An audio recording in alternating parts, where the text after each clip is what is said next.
Black Baseball History.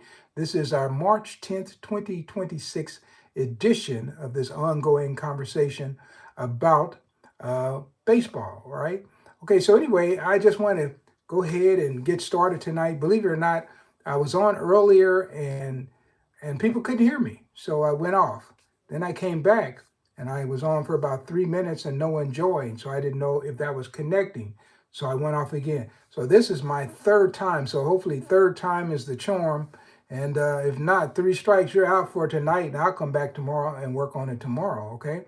So anyway, hopefully when somebody joins, I will go ahead and ask the question, can you hear me okay? Because that's going to be the most important thing. So I do want to say once again, this is the March 10th, 2026 edition of this day in Black Baseball History. It's an ongoing conversation that never stops. And what we do here is we give you historic facts and things that surround that fact that may not have anything to do with that particular fact, but in a way it's associated. And so that is the kind of thing I talk about. And so, um, well, without further ado, why don't we go ahead and get started? How about that? Now, if you like what we do here, by all means, go ahead and subscribe. And it doesn't cost you anything to subscribe. But if you want to know when I'm coming live or if you want to catch the broadcast at some other time, you'll know that I have put out a new broadcast, all right? And then it'll show up in your YouTube. All right, so we have some bad weather here in Kansas City, so hopefully that's not affecting anything, but it does sometimes. So hopefully you can hear me. But I'm going to go and I'm going to give you a fact that happened on March the 10th, 1908.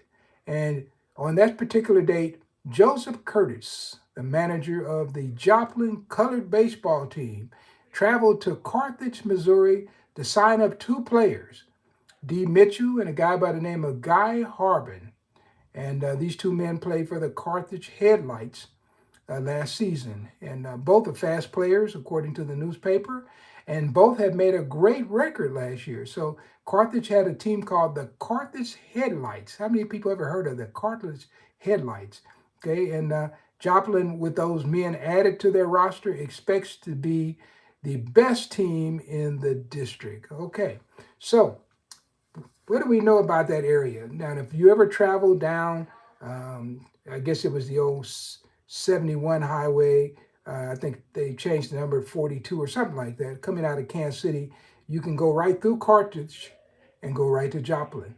And I've been traveled that many times. I've presented in Carthage and Joplin.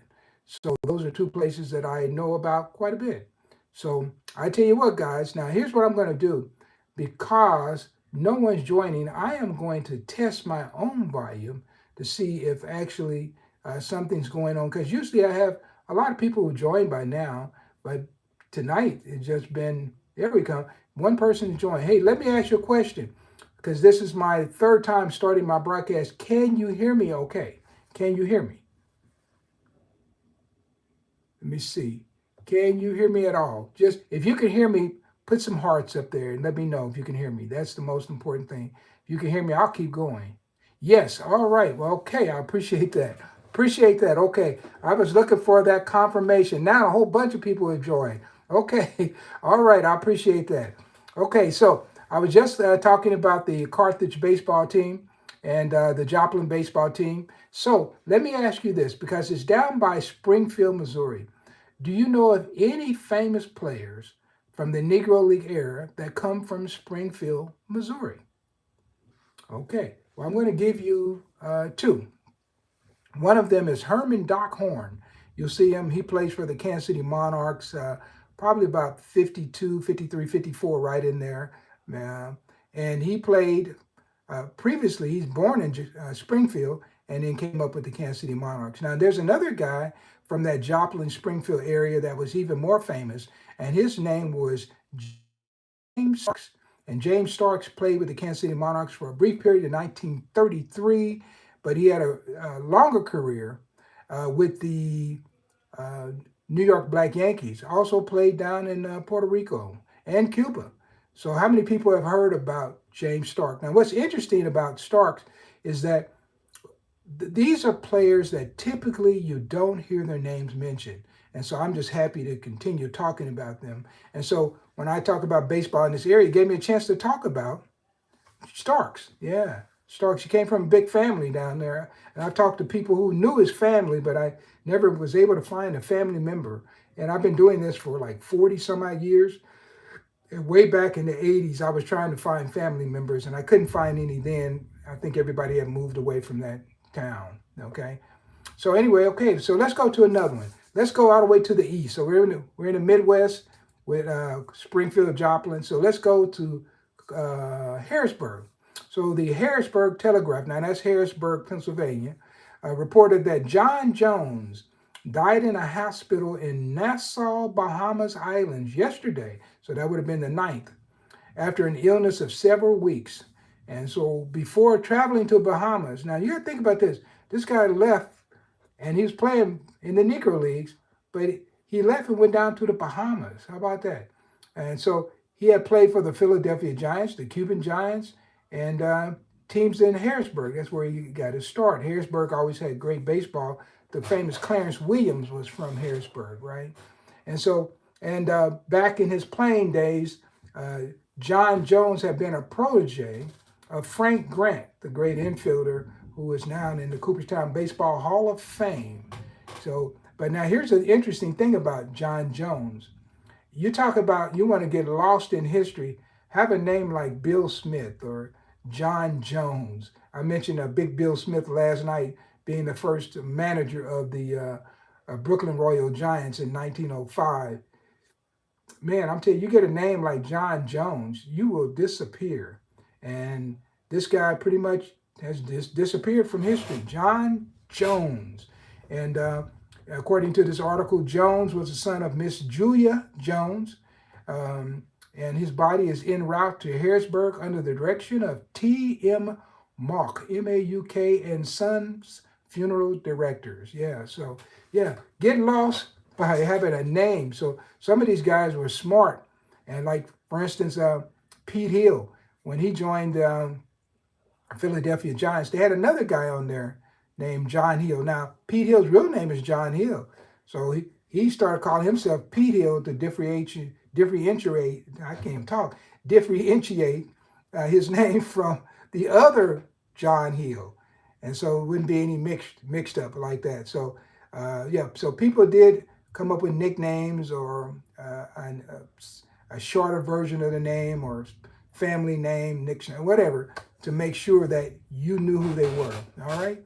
So guys, now if you're joining late, by all means, guys, if you like what we're doing here, hit that subscribe button. We're trying to get to 700 subscribers by the end of March, and we're rolling along pretty good right now. All right. So let's go to another one. And I'm going to take you all the way this time to Cleveland. All right. So we're just zigzagging all over the country. And in speaking of James Bobo Leonard, and his real name was James Jesse Linhart, the Pittsburgh Courier advised that Bobo, the Cleveland boy who formerly played with the American Giants, Lincoln Giants, Bacharach's Giants, is one of the best outfielders in the game. Said Leonard was unable to get started in the East last year on account of sickness, but last season played in old-time form, and he is a free agent and prefers playing in the East to the West. Now, I don't know why. Maybe he didn't like to travel. If you were in like the Negro National League and you played out West, well, if you played in Kansas City, that's as far west as you got, and then you're 250 miles from St. Louis, and then you're another 250 miles from Indianapolis, and you're probably about 500 miles from Dayton. So the jumps were much larger in the West versus if you're playing in New York and say then you play Baltimore, that's an easy jump. Philadelphia is an easy jump from New York. So it's just a big difference playing out in the West back then. So you had to spend a lot more money on travel. So some of the guys who didn't really like to spend all that time on trains or later on in buses, they prefer to stay in the East. I can't blame them, really. But it says that he's a good man, and they thought that he would be a good man for the Lincolns, or that's the Lincoln Giants, or the Royals, Brooklyn Royal Giants, or Hilldale, who all appear short of outfielders. And so if you wanted to reach him, all you had to do was send him a letter at 2233 East 78th Street in Cleveland, Ohio. And guys, I always like to take my MapQuest and go and see what is in those areas now. And that's kind of the fun thing I get when I'm doing research. Just I want to see what's there now in some of these communities. And occasionally, I will still find a house that's there that a ball player lived in. I said, boy, I wonder if they even know that. I know I was doing some research on Gilkerson, Robert P. Gilkerson from the Gilkerson Union Giants. And of course, he committed suicide in his home. And it was in Spring Valley, Illinois. And of course, somebody lives there in that home now. They probably have no idea what occurred inside that home many years ago, right? Robert P. Gilkerson, he was one of the great managers and team owners in Negro League baseball history. He goes back all the way to 1910. Robert P. Gilkerson, yeah. All right, so let's go on. I'll give you a little more modern day. We're going to move a little closer to maybe some of you guys who follow baseball in the 60s. How about this? March 10th, 1944, lefty John Edward Briggs. Remember Johnny Briggs? I had baseball cards with him. He was a hard-slugging outfielder and a first baseman for the National League Phillies. And actually, he played for the American League Mariners and Milwaukee Brewers. And he was born in Paterson, New Jersey. I think, wasn't Larry Doby also from Paterson, New Jersey? Help me out, somebody. I'm pretty sure he was. But yeah, so he's from Paterson, New Jersey. Now, I try to find something interesting because I have all these media guides. I have books like this that I reference all the time. This is one from 1960, somewhere around here. I have another one here. But I'm always trying to find interesting facts. But I thought you might find this interesting. On August 4th, 1973, he made headlines by going 6 for 6 in a single game for the Brewers against the Cleveland Indians. 6 hits a game, man. That's a nice afternoon. That'll fatten your average up in a hurry. 6 hits, right? All right, then. Okay. So, all right. So now we're going to go to March 10th, 1962. This happens to be one of my favorite players. And I've written a lot about him. A lefty pitcher by the name of Dan McClellan. And Dan McClellan was one of the really great left-handers at the turn of the century. Started out with the Cuban ex-Giants. And of course, he was with the Philadelphia Giants and just a great player. 1905, I have a book that I'm updating. I don't know if I have it right here. No, let's see. No, I don't have it right here. Just found another baseball encyclopedia here. This one is, what year is this? 1966. I got a bunch of these almost from every year. And I'm always still reading them like it's fresh material. So I could just keep on keeping these broadcasts live. So anyway, Dan McClellan, this guy used to win 30 games a year. And we don't talk about him. He would win 30 games. He probably, in a period between 1900 to 1907, this guy probably had 300 wins in just that little space of time, left-hander. And on those teams, we would talk about Rube Foster, being on those teams. And of course, Emmett Bowman had a great season, 1905 for the Philadelphia Giants. But the steady left-hander always was Dan McClellan. And Dan McClellan is someone I like talking a lot about, and I write about him in very deep reflection as being one of the top left-handers in baseball, period. And of course, I may be biased on that because I dug deeper into his career and looked at who he was playing and things like that. So that's Dan McClellan. So he died March 2nd, 1962, Dan McClellan. All right, then, let's see. How about this? On March 10th, 1979. Now, I interviewed this guy, and I have pictures with him. The National League Giants signed a free agent outfielder, Bill North, who led the American League in stolen bases with 54 in 1974 and 75 in 1976 with the Oakland A's. How many people remember Billy North or Bill North? Bill North, I was up in Seattle, Tacoma, and he appeared with me in Seattle. So he's up in Seattle area there. I don't know if that's where he originally came from, but he's definitely up there. So Bill North, yeah.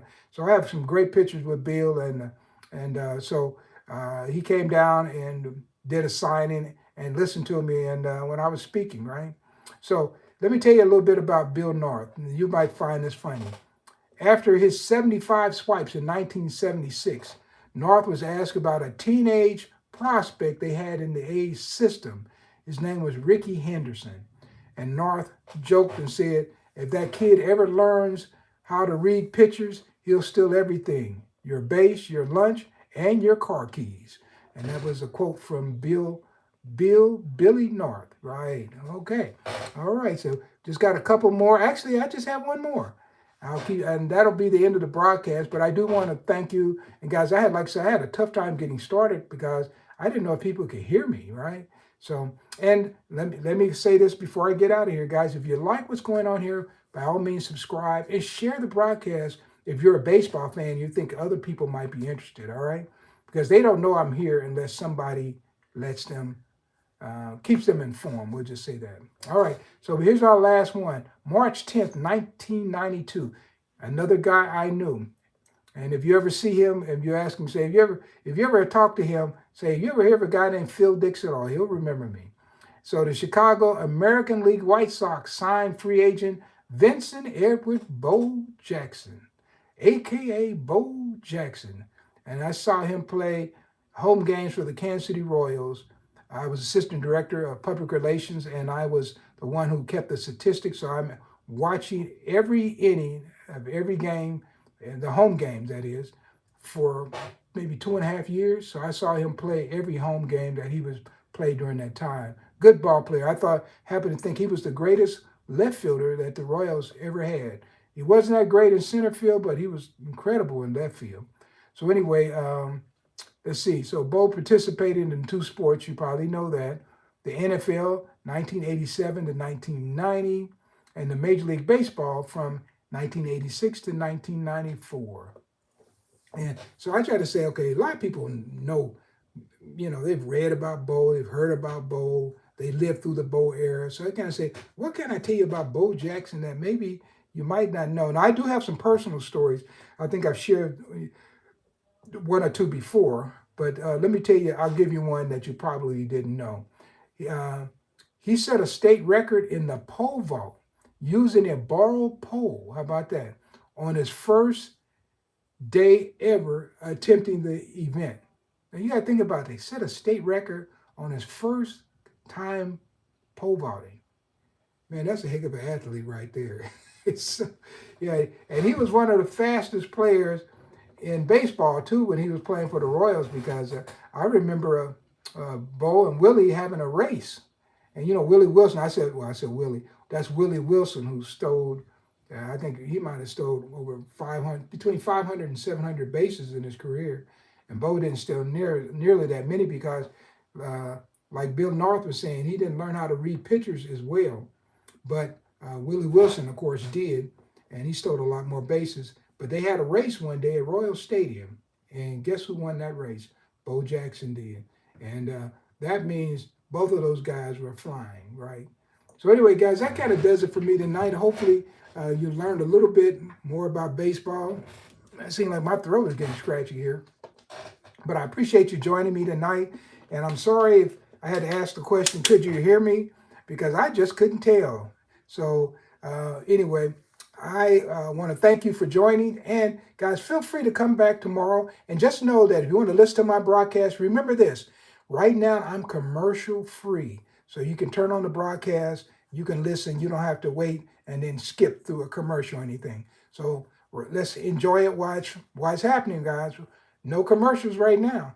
All right. So thank you, guys. You have a nice evening. This is Phil Dixon. And this has been my March 10th, 2026 edition of This Day in Black Baseball History. Have a nice evening. See you soon.